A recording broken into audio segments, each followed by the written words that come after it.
Darfur, tempat di mana para pedagang, ulama dan jamaah menjejakkan langkah menuju Makkah dari barat Afrika.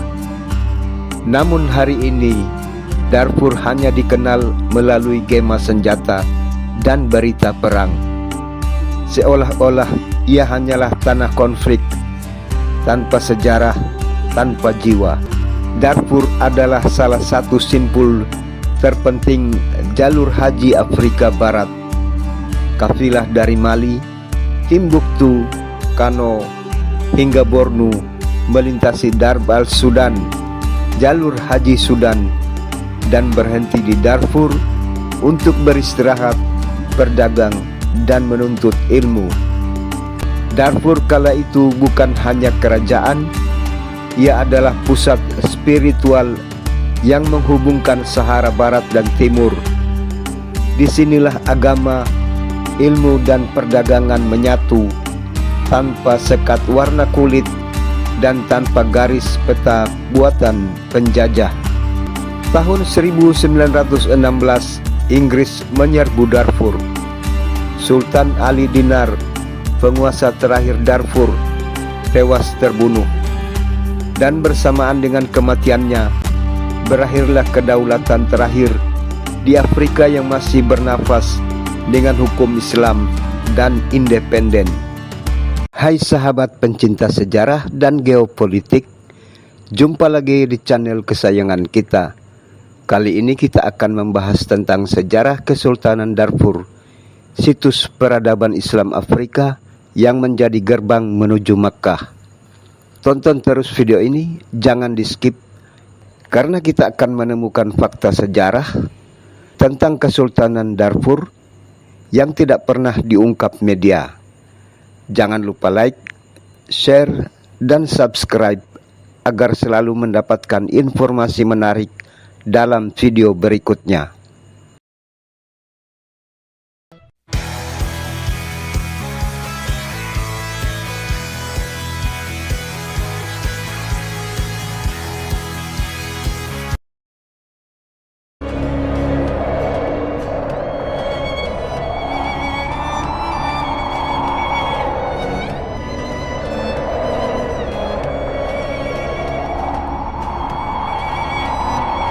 Di antara gurun yang sunyi dan langit Afrika yang membara, ada sebuah nama yang pernah menjadi gerbang peradaban, Darfur. Tempat di mana para pedagang, ulama dan jamaah menjejakkan langkah menuju Makkah dari barat Afrika. Namun hari ini, Darfur hanya dikenal melalui gema senjata dan berita perang. Seolah-olah ia hanyalah tanah konflik, tanpa sejarah, tanpa jiwa. Sebelum bangsa Eropa menatap peta Afrika dengan pena penjajahan, Darfur adalah salah satu simpul terpenting jalur haji Afrika Barat. Kafilah dari Mali, Timbuktu, Kano, hingga Bornu melintasi Darb al-Sudan, jalur haji Sudan, dan berhenti di Darfur untuk beristirahat, berdagang, dan menuntut ilmu. Di kota-kota seperti Al-Fasr dan Kobbe, para penulis Arab mencatat keberadaan pasar, madrasah, dan istana berlapis ukiran kayu dari abad ke-17. Darfur kala itu bukan hanya kerajaan, ia adalah pusat spiritual yang menghubungkan Sahara Barat dan Timur. Disinilah agama, ilmu, dan perdagangan menyatu tanpa sekat warna kulit dan tanpa garis peta buatan penjajah. Namun semua berubah di awal abad ke-20 ketika Kesultanan Darfur masih memegang teguh jalinan persaudaraan dengan kekhalifahan Islam. Inggris melihatnya sebagai ancaman. Kesultanan Darfur tidak pernah menyerang Inggris, namun karena mereka memberi logistik dan simpati kepada pasukan Mahdiyah yang melawan koloni Anglo Mesir maka datanglah hukuman besar. Tahun 1916, Inggris menyerbu Darfur. Sultan Ali Dinar, penguasa terakhir Darfur, tewas terbunuh. Dan bersamaan dengan kematiannya, berakhirlah kedaulatan terakhir di Afrika yang masih bernafas dengan hukum Islam dan independen. Sejak itu Darfur bukan lagi gerbang, melainkan wilayah pinggiran yang sengaja dibiarkan tertinggal. Dihukum karena kesetiaan pada keyakinan dan sejarahnya sendiri.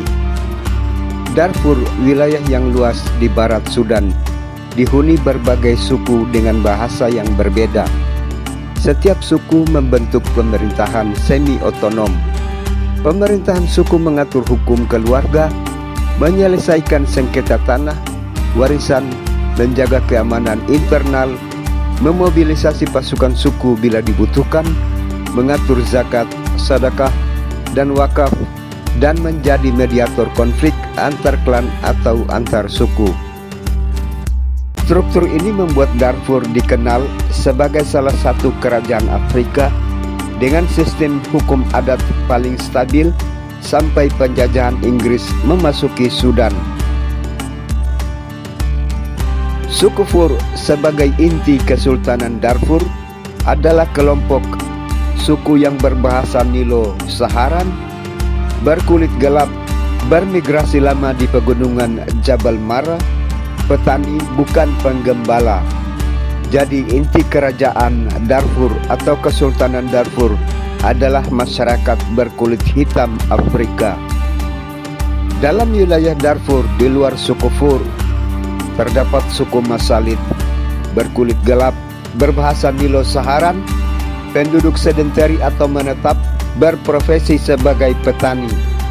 Suku Zagawa berkulit semi gelap atau lebih coklat terang, berbahasa Saharan, banyak yang berwajah campuran Afro-Arab karena perdagangan lintas Sahara, lebih mirip penduduk Chad Timur daripada Sudan Tengah.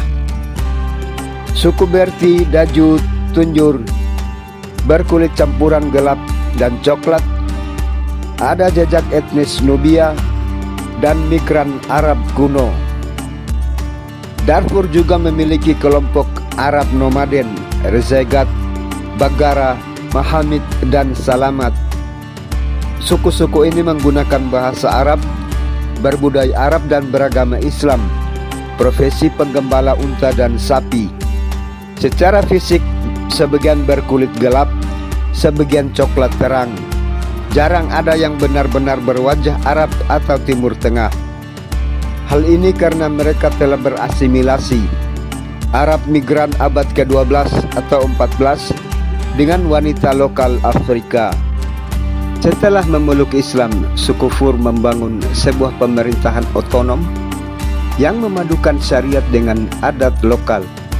Pemimpin mereka tidak disebut raja tetapi sultan, gelar yang mencerminkan identitas Islam yang mulai tumbuh di jantung Darfur. Kesultanan Fur tidak lahir dari penaklukan. Ia tumbuh melalui diplomasi, kesepakatan, dan pernikahan politik. Sultan dari dinasti Kair yang berpusat di El Fasher berasal dari suku Fur, menikahi putri salah satu kepala suku besar. Dari sini jaringan aliansi meluas dan membentuk fondasi kekuasaan. Suku-suku di sekitar wilayah Fur bergabung bukan karena dipaksa, tetapi karena mereka melihat Kesultanan Fur sebagai payung perlindungan, pelindung dari ancaman eksternal dan sekaligus penjamin kelangsungan identitas suku. Setelah penjajahan Inggris Mesir berakhir, Sudan merdeka tahun 1956. Namun luka kolonial tidak ikut hilang. Politik belah bambu, yang satu diangkat, yang satu diinjak, terus diwariskan oleh para penguasa baru. Khartoum tumbuh menjadi pusat kekuasaan dan kemakmuran. Jalan raya, sekolah, dan industri dibangun di sana. Sementara Darfur tetap kering, miskin, dan dilupakan. Air, pendidikan, bahkan suara politik, semuanya dikendalikan dari ibu kota. Anak-anak Darfur tumbuh tanpa akses, tanpa peluang, dan dari ketimpangan itulah lahir bara ketidakpuasan yang kemudian disalahartikan sebagai pemberontakan suku. Ketika dunia menatap Sudan hanya dari layar berita, yang terlihat hanyalah perang Rapid Support melawan Sudan Armed Force, Janjaweed melawan rakyatnya sendiri. Namun jarang ada yang bertanya, mengapa semua ini terjadi di Darfur? Sejak Omar al-Bashir, Darfur dijadikan perbatasan tak penting. Milisi dibentuk, dipersenjatai, lalu dibiarkan bersaing demi kekuasaan lokal. Politik menjadi senjata, agama menjadi tameng, dan manusia menjadi korban. Ribuan desa hancur, jutaan pengungsi memenuhi kamp di Chad dan Afrika Tengah. Di antara mereka ada para ibu yang kehilangan anak-anaknya dan anak-anak yang kehilangan tempat bernama rumah. Mereka bukan sekedar angka di laporan PBB. Mereka adalah manusia, pewaris jalur kafilah suci yang pernah melintasi bumi ini dengan damai. Kini Darfur seolah mengirimkan pesan dari balik debu gurun. Jangan kenang kami hanya lewat perang. Ingatlah bahwa kami pernah menjadi bagian dari cahaya peradaban. Darfur adalah simbol tentang bagaimana sejarah dikubur, bagaimana keadilan bisa dipelintir, dan bagaimana dunia bisa memilih diam terhadap penderitaan yang jauh dari kamera. Dari Afrika Barat hingga Laut Merah, jejak kafilah masih ada di pasir, di hati, di langit, dan di tengah semua luka masih ada doa yang terucap bahwa suatu hari Darfur akan kembali menjadi gerbang kemuliaan, bukan ladang perang. Keadilan sejati tidak mengenal warna kulit, suku, atau batas peta. Ia hanya mengenal satu nama, kemanusiaan. Dulu mereka menempuh gurun untuk menuju Ka'bah. Kini mereka menempuh kematian untuk mencari tempat tinggal.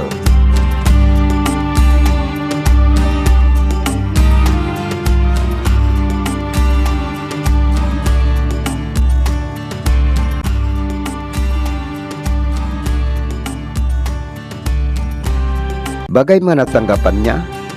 Jika Anda memiliki ide tentang sejarah dan geopolitik yang menarik untuk kita diskusikan, sampaikan di kolom komentar.